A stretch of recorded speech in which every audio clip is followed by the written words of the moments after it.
তো চলে আসলাম দুপুরে রান্নায়। আসসালামু আলাইকুম, কেমন আছেন আপনারা? আশা করি ভালো আছেন। আমরা আলহামদুলিল্লাহ ভালো আছি। তো দুপুরে রান্নাটা একটু তাড়াতাড়ি করে করে নিচ্ছি, কারণ আজকে আমার ডাক্তারের কাছে যাওয়া লাগবে। এখানে রান্না করব হচ্ছে উস্তা ভাজি, আর এখানে লাউ দিয়ে আলু দিয়ে আর ছোট চিংড়ি মাছ দিয়ে রান্না করব।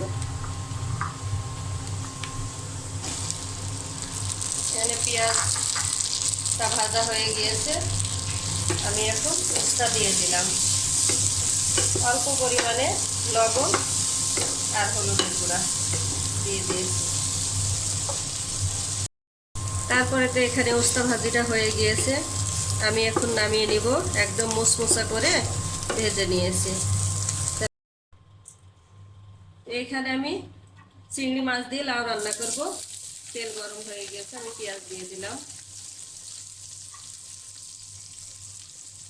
তারপরে পেঁয়াজ ভাজি করা হয়ে গেলে আমি বাকি মশলা দিয়ে দিব। তো পেঁয়াজ ভাজি হয়ে গিয়েছে, আমি একটু পানি দিয়ে দিলাম। এখন আমি মশলা দেব। এখানে পরিমাণ মতো হলুদের গুঁড়া দিয়ে দিলাম, পরিমাণ মতো ধনিয়া গুঁড়া, খুব অল্প করে দিব কারণ লাউ তরকারিতে মশলার পরিমাণ খুব কম লাগে। এখানে কাঁচামরিচ গুঁড়া,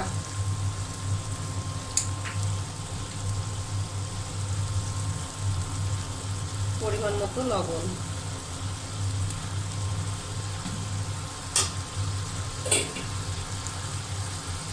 রসুন বাটা, জিরা বাটা।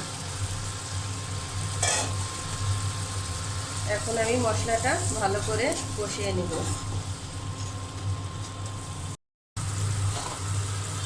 তো এখানে মশলা কষানো হয়ে গিয়েছে, আমি এখন চিংড়ি মাছ দিয়ে দিলাম।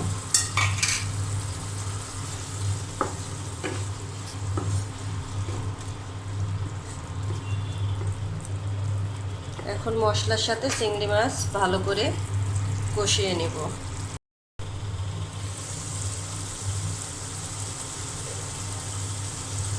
তো এখানে চিংড়ি মাছ কষানো হয়ে গিয়েছে, আমি এখন কেটে রাখা লাউ আর আলু দিয়ে দেব।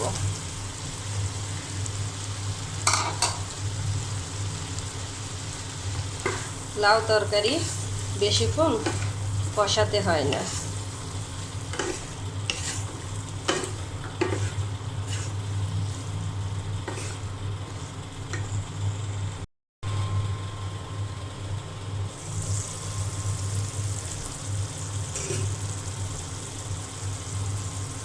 তো এখানে কষানো হয়ে গিয়েছে,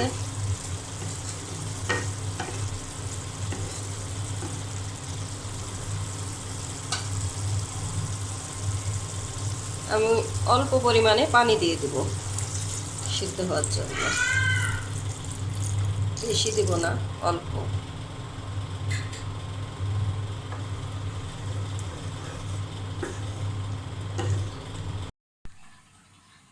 তো এখানে যে লাউ চিংড়ির তরকারিটা রান্না হয়ে গিয়েছে, আমি এখন নামিয়ে নেব। তো এখানে যে লাউয়ের তরকারি হয়ে গিয়েছে, আর এখানে উস্তা ভাজি, এটাই আমাদের আজকে দুপুরের খাবার। ধনিয়া পাতা থাকলে বেশি ভালো হতো, আমার অবশ্য ধনিয়া পাতা আজকে নাই, শেষ হয়ে গিয়েছে।